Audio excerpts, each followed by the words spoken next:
aí, vamos bater um papo sobre o meio ambiente? Eu sou a professora Cecília Costa, do Departamento de Botânica do Centro de Biociências, e a minha área de trabalho é a ecologia, a ecopedagogia, gestão ambiental e sustentabilidade. Coisa para fazer não falta, né? Para a gente poder minimizar esses impactos gerados ao meio ambiente. Quais são as demandas ambientais que você considera mais urgente? Com relação ao poder público em si, o que seria muito importante de ser feito?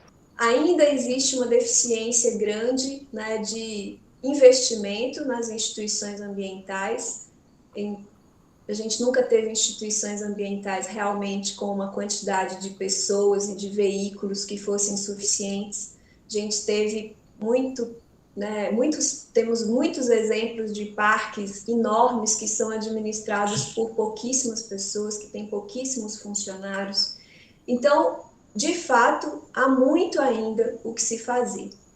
Mas uma coisa importantíssima é que o poder público comece a aplicar a sustentabilidade nas suas próprias instituições, né?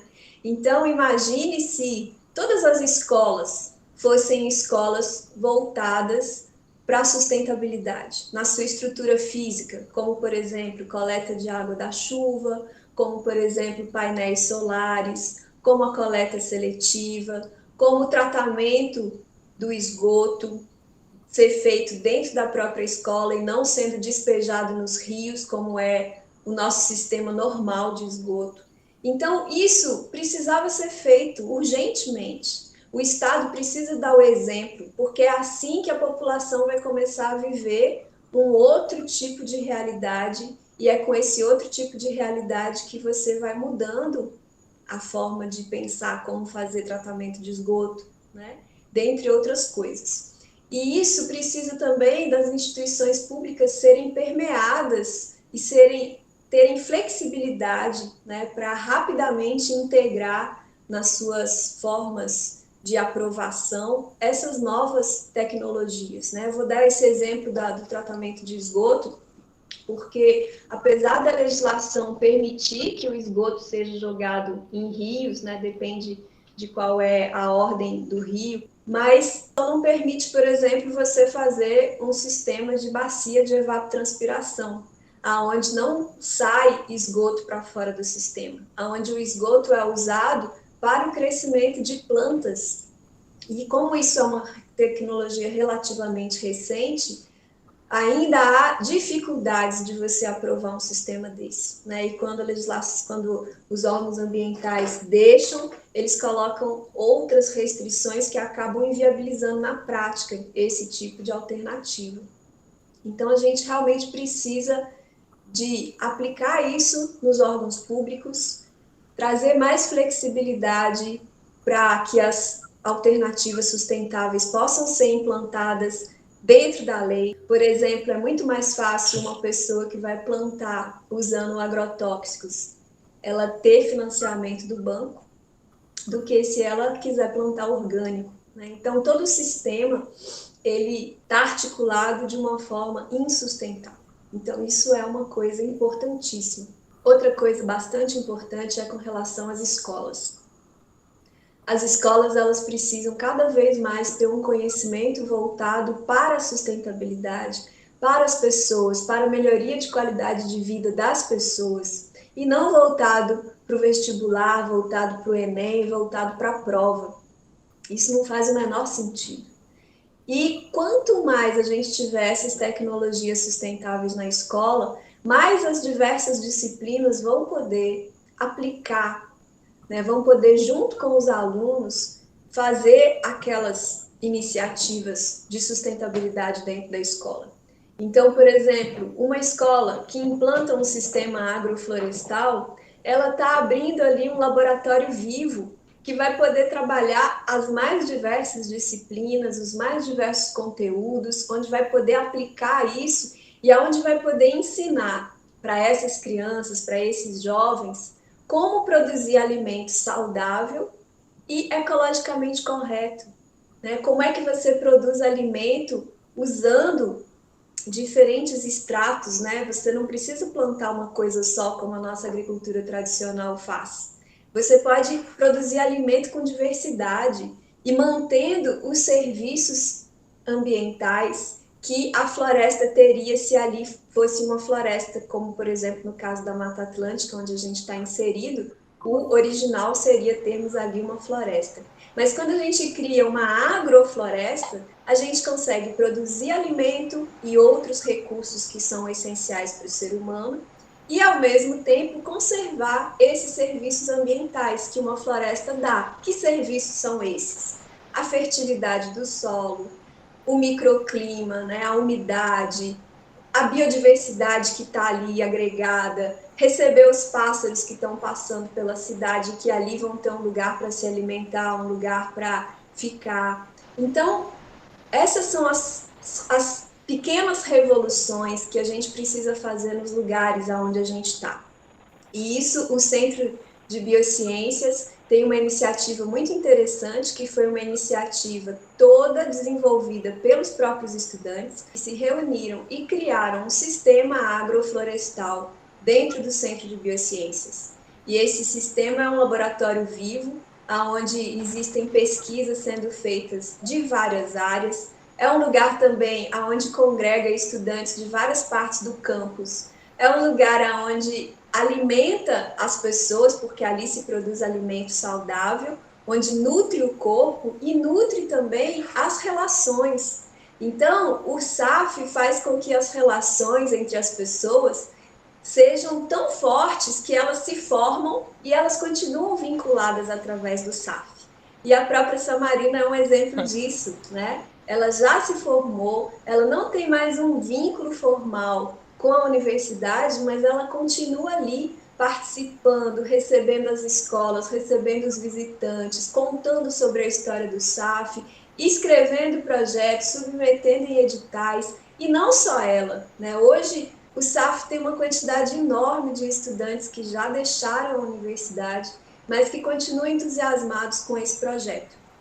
Então, esse tipo de iniciativa pode surgir nas escolas, e a gente tem escolas que foram ao SAF, que nos visitaram e que também quiseram implantar, né? Então, a escola de referência Cândido Duarte, EREM Cândido Duarte, é um exemplo disso, né? Depois de visitar o SAF, eles também quiseram implantar, e isso foi feito, e a escola realmente trouxe um diferencial nas atividades didáticas da escola.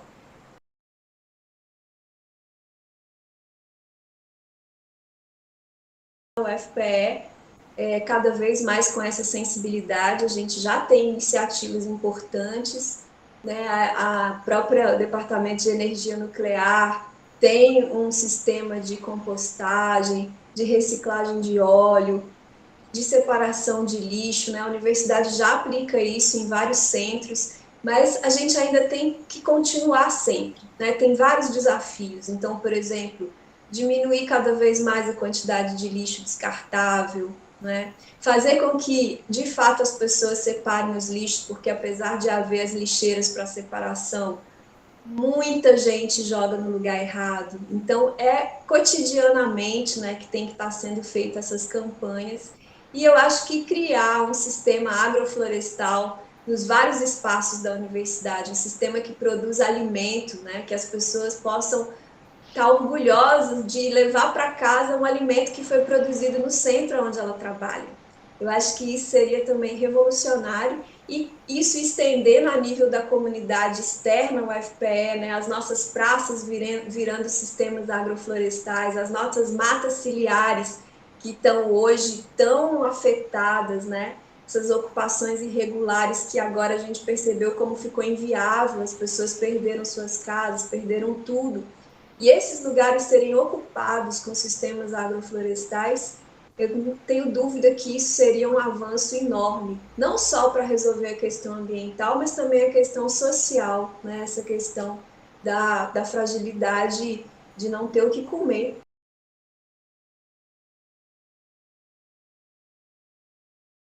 Eu faço parte do programa de mestrado profissional no ensino das ciências ambientais, o ProfCiamb, e esse programa ele tem como meta não uma dissertação, mas um produto técnico que possa ser aplicável.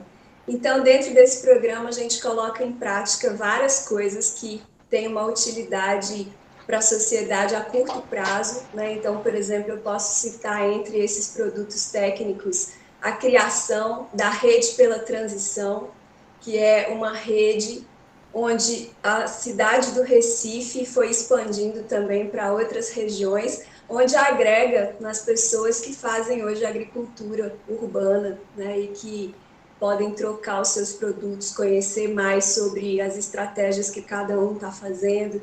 Então, essa rede pela transição, ela é formada por vários atores, mas ela se tornou, né, um dos produtos técnicos que o Ravi Rocha apresentou pelo Proficiano.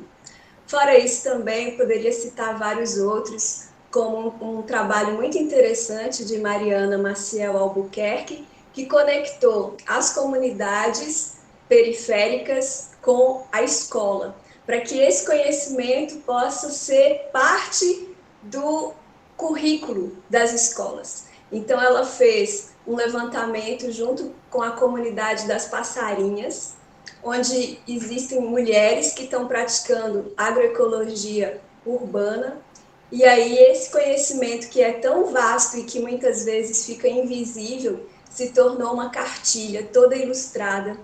A maioria delas não sabia ler, e agora com essa cartilha elas conseguem ver que aquilo que elas conhecem ficou dentro de uma publicação que elas mesmas conseguem se olhar, né, e se ver ali dentro.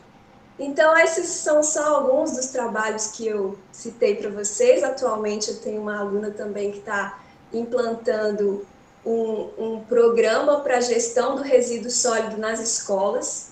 Então, esse é algumas das coisas com que eu trabalho com uma equipe muito maravilhosa de alunos muito interessados. Suas atividades de suas aulas. Como é que você correlaciona as atividades das aulas com essa temática do meio ambiente? Olha, eu sempre busco fazer com os meus estudantes, no início da disciplina, um processo onde eles escolhem a forma como eles querem ser avaliados. Então, a gente tem uma aula sobre as inteligências múltiplas, onde a gente percebe que a inteligência do ser humano é muito mais diversificada do que só saber matemática e saber ler e escrever. A gente percebe que tem várias outras inteligências e eu convido eles a buscarem atividades para que eles possam desenvolver as suas várias inteligências. Então, a partir desse primeiro dia, eles vão construindo um cardápio de avaliações. E esse cardápio inclui as mais diversas atividades, dependendo do que eles estão dispostos, o que eles têm interesse em fazer. E é aí que surge a execução de projetos, né? Então, muitos deles escolhem fazer um projeto, muitas vezes é um projeto na sua própria comunidade, ou às vezes é um projeto até dentro da universidade. E aí, a partir disso, eles vão colocando em prática. Então, a sementinha do sistema agroflorestal começou assim, dentro de uma disciplina. Começaram esse processo de mudar um pequeno pedaço, né, que estava ali só com grama, e eles começaram esse processo de transformar aquele espaço num lugar muito mais agradável de se estar, e com árvores, com plantas, e foi assim que começou alguma coisa que depois agregou muitos outros professores, muitas outras pessoas que nem sabiam dessa disciplina e que puderam se agregar. E hoje a gente já tem aí o SAF mais de 10 anos, né, de existência. 14 anos. E hoje virou uma florestinha, né? Que vai ser cena dos próximos capítulos dessa sequência de vídeos aqui disponibilizado pelo DGA. E no âmbito pessoal, Cecília, como você consegue ter essas atitudes mais sustentáveis em sua casa, em sua vida, em seu ambiente, seu lar? Então, Sama, depois que cheguei na universidade, teve um momento que eu conheci um professor da área da educação, o professor Vantuil, ele já se aposentou. Eu fui na sala dele uma única vez, participar de um debate lá da cátedra. E aí ele falou uma coisa para mim que me marcou muito. Ele falou assim: isso que você estudou não serve para nada, né? Aí eu falei: como assim não serve para nada? Ele porque no Brasil o que a gente tem é problema social, não é problema ambiental. E essas palavras dele, que foram muito difíceis, né, para mim, elas me levaram a grandes reflexões, e que foi principalmente de que eu precisava fazer coisas que pudessem ter algum impacto para as pessoas. E aí eu comecei a perceber que a minha própria prática enquanto pessoa tinha que ser permeada por aquilo tudo que eu estudava, né?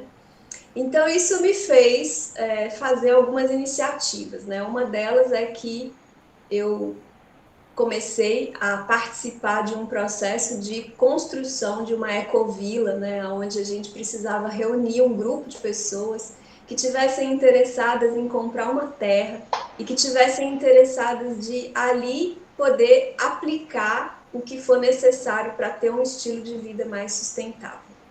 Então, hoje a gente já tem 11 anos de existência e várias coisas que a gente aprendeu ao longo desse caminho. Posso dizer que é um caminho árduo, porque as instituições elas não colaboram com essas iniciativas pioneiras, né? Os pioneiros eles têm várias dificuldades para enfrentar, mas eu espero que um dia as portas estejam mais abertas, né, para as próximas iniciativas que ocorrerem e que com a nossa experiência a gente possa deixar um legado, né? E fora isso, eu fui também buscando ver como aplicar no meu dia a dia. Então eu me lembro que logo no início, né, busquei morar num lugar onde eu tinha natureza, isso era importante para mim, eu precisava conviver com as árvores, com os animais. E aí uma das coisas que eu fiz logo no início foi a gestão da minha água. Então, assim, por que que eu vou dar descarga com uma água potável? Isso era uma coisa que eu não conseguia entender. Como é que a gente está em pleno século XXI dando descarga com água potável? Então, essas perguntas foram fazendo com que, com poucas mudanças, eu pudesse ir alterando a dinâmica da minha casa, né? Então, uma mudança simples que todo mundo pode fazer a partir de hoje. Você coloca uma bacia embaixo do lugar que você toma banho, essa água você vai dar descarga. Isso é uma coisa simples, não precisou chamar pedreiro, não precisou de nada, você pode aplicar imediatamente, né? Outras coisas é plantar uma parte daquilo que eu como, porque plantando eu vou estar evitando comprar coisas com agrotóxico, né? Eu vou estar consumindo um alimento mais saudável. E a partir do momento que eu começo a plantar, eu também começo a me envolver cada vez mais com a natureza e também muda o meu próprio estado de espírito, estado mental, né? A gente fica muito mais tranquilo. Outra coisa, eu comecei a criar galinhas, né? Porque aí a galinha, todo o meu lixo orgânico, as galinhas processam, isso vira adubo. Esse adubo, então, eu vou jogar para produzir o alimento que eu quiser. Então, foram uma série de coisas, até que depois foi possível construir uma casa, e aí essa casa já foi construída pensando em aumentar o máximo possível a ventilação natural, aumentar o máximo possível a iluminação. Então, por exemplo, eu fiz teto com tijolo de vidro, de forma que eu tenha uma iluminação natural ao longo de todo o dia. Busquei também pegar a água da chuva, e essa água da chuva é armazenada e a gente usa para todas as coisas, exceto para beber, mas a gente usa para tudo, para tomar banho, para lavar as coisas, para lavar roupa, né? Então, com isso, eu não uso a água da Compesa. E uma coisa que para mim foi a melhor de todas, né? Foi fazer com que o esgoto que a gente produz vire alimento. Então, a gente implantou uma TEVAP, que é um tanque de evapotranspiração, ou BET, bacia de evapotranspiração, onde o sistema ele é todo fechado, né? Só tem mesmo saída para o ar, porque a matéria orgânica em decomposição ela libera gás metano, então esse gás precisa sair. Mas todo o esgoto que chega no sistema, ele é trabalhado da seguinte forma: a água sai pela evaporação das folhas das plantas que são plantadas ali naquele sistema. Então, tem um monte de camadas, né, de filtros que a gente põe desde o início, onde chega o esgoto, até chegar na parte onde as plantas são colocadas. Essas plantas são bananeiras, são taiobas, que são plantas com folhas muito largas, então a água que entrou no sistema sai pela evaporação das plantas. E a matéria orgânica que entrou no sistema vira adubo e vira bananas, né? Então, poder fechar esse ciclo e saber que o nosso esgoto não está indo parar em nenhum rio, para mim, é um diferencial muito grande. Mas, claro que, além disso, também separo o meu lixo, e aí não existe coleta seletiva na minha rua, então eu tenho que me organizar e levar esse lixo para um lugar onde a associação de catadores acessa. Então, tem essas mudanças, mas que eu sinto que tem que fazer muito mais, né? Elas são poucas ainda frente aos vários desafios que a gente tem. Então, eu acho que o próximo grande mudança é conseguir fazer vivências para a comunidade, né? Atrelar cada vez mais a comunidade. A gente criou também um grupo de caronas solidárias via WhatsApp, e isso também diminui os deslocamentos com carro, uma pessoa só, né? A gente fez também um grupo de WhatsApp para trocar produtos que a gente faça. Então, troca, vende produtos, e aí com isso a comunidade circula a mercadoria dentro da própria comunidade, né? Então, são essas iniciativas que eu tenho conseguido aplicar, e acho que precisa muito mais coisa do que isso, né?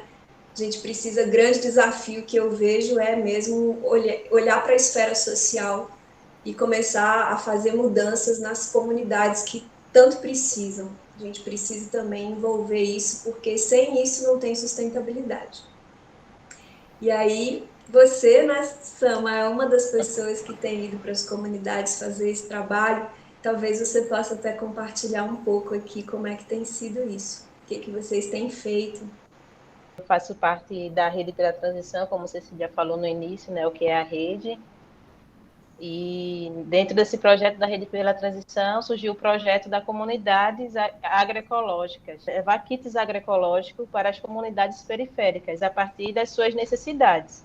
Então, foram selecionadas 9 comunidades daqui da região metropolitana do Recife, 9 comunidades periféricas, para receber essa assistência técnica em agroecologia, fazer esse diagnóstico nas comunidades, para ver o que precisa, para ver como é que pode fazer essa gestão desses resíduos, para ver como é que pode ter essa segurança hídrica através da captação de água de chuva, através da compostagem, através de várias tecnologias que a gente foi implementando nas comunidades a partir de suas demandas, a partir de suas necessidades e também a partir dos seus interesses.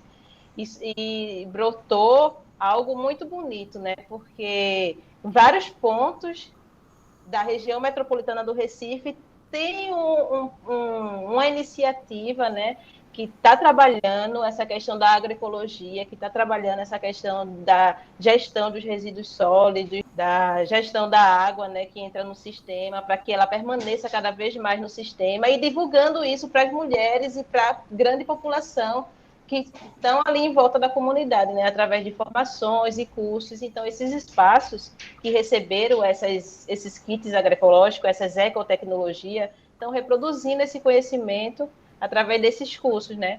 E eu acho que é o ponto principal, assim, é juntar as ações da sustentabilidade, as ações dessa pegada ecológica e compartilhá-la para a própria comunidade, para que elas possam se envolver com esse tema e entender que são coisas simples que a gente pode fazer no nosso dia a dia e que causam um grande impacto positivo no meio ambiente, né? Só em não jogar o lixo na rua, só em separar o lixo reciclável do lixo orgânico, que é algo simples de ser feito, a gente consegue diminuir um grande impacto ambiental.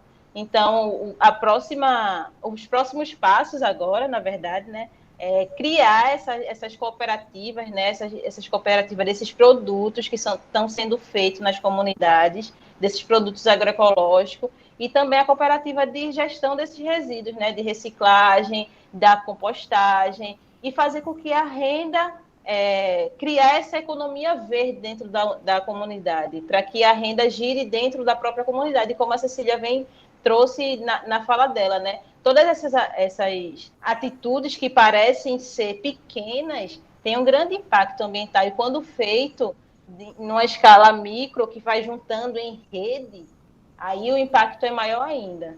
Então, trazer esse conhecimento para a comunidade e para as escolas faz com que a gente consiga minimizar esses impactos das mudanças climáticas, de trazer essa consciência ecológica e trazer essa consciência também para a comunidade de que é possível buscar políticas públicas para resolver essas questões e diminuir esse racismo ambiental que é tão entranhado, né, dentro das periferias, principalmente aqui do Recife, que são periferias que eu estou aqui em contato, né, que eu tenho mais propriedade de falar, mas eu gosto de ver assim o relato de pessoas que participaram desse projeto de comunidades agroecológicas, de dizer que a vida dela mudou, porque a partir desse projeto ela começou, ela sentiu essa necessidade de querer aprender mais sobre essa questão da produção de mudas e criou uma empresa mesmo, que é a empresa Fátima Mudas, que ela cria mudas e produz mudas e vende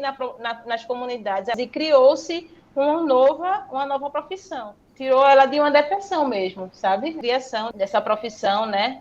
Esse contato com a natureza, esse apreço por ver as plantas crescer, tirou ela dessa energia e que ela agora é uma outra mulher.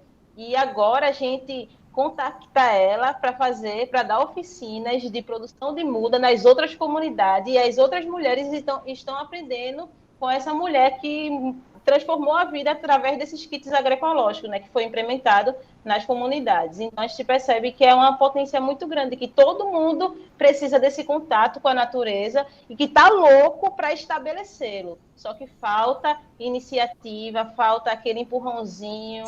E aí, esses projetos, essas ações nas comunidades, nas escolas, desperta essa consciência, sabe? Desperta essa vontade de querer aprender mais sobre o meio ambiente, que minimiza esses impactos. Então, cada vez mais reproduzir essas ações é a nossa missão aqui, enquanto SAF, enquanto Rede pela Transição, enquanto professora, que é reproduzir essas ações dentro da comunidade, essas ações de educação ambiental, essas ações de ecopedagogia, essas ações de agroecologia, todos esses conteúdos que juntos só quer um objetivo, vem em comunhão com a natureza, ser de fato natureza.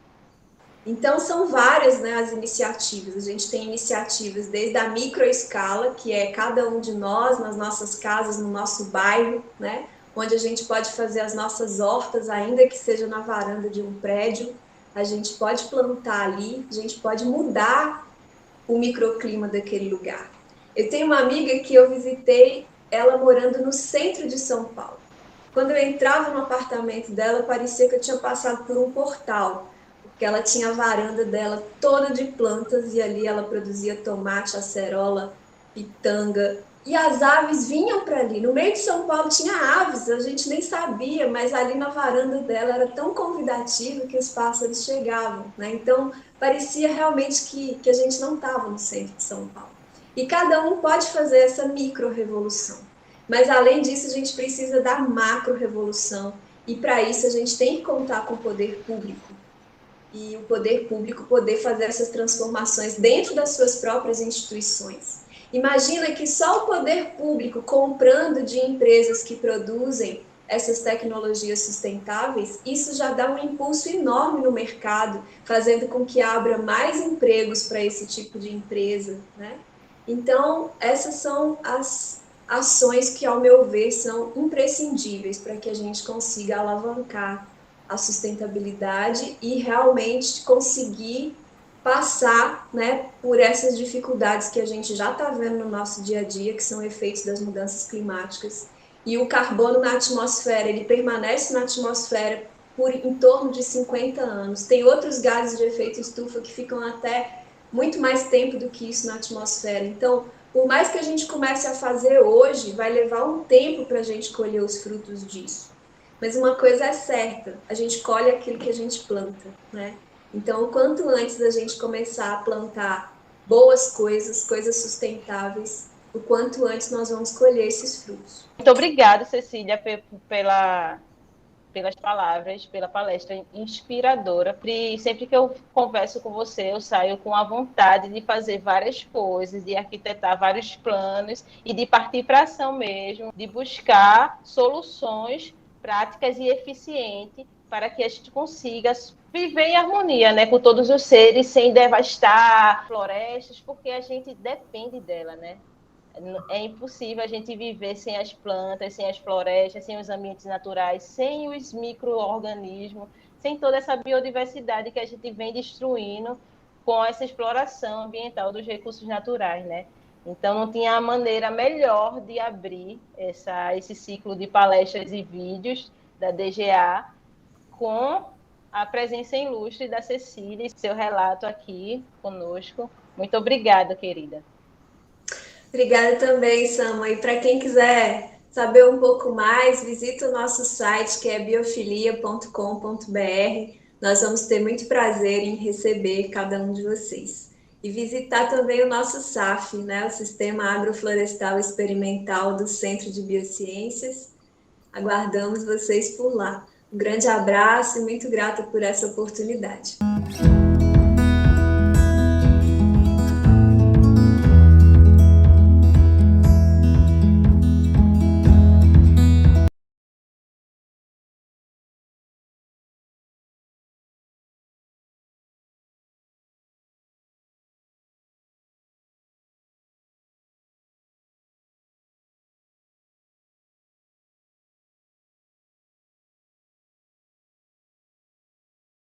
E, além disso, também eu trabalho com ecologia profunda, né? O que seria isso? É uma ecologia que ela não é só externa, né? É uma ecologia que começa com o indivíduo, com a nossa limpeza da nossa poluição mental, né? Das nossas práticas que estão alimentadas por um estilo de vida, muitas vezes, que a gente nem para muito para pensar o quanto ele é insustentável, não só para o planeta, mas para a nossa própria vida, para as nossas relações.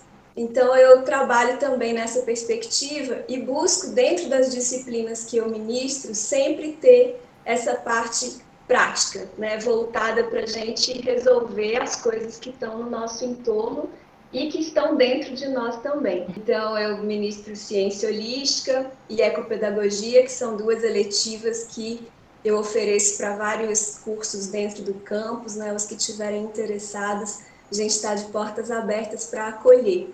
Dá até vontade de participar de todas as atividades e ações e aulas e vivências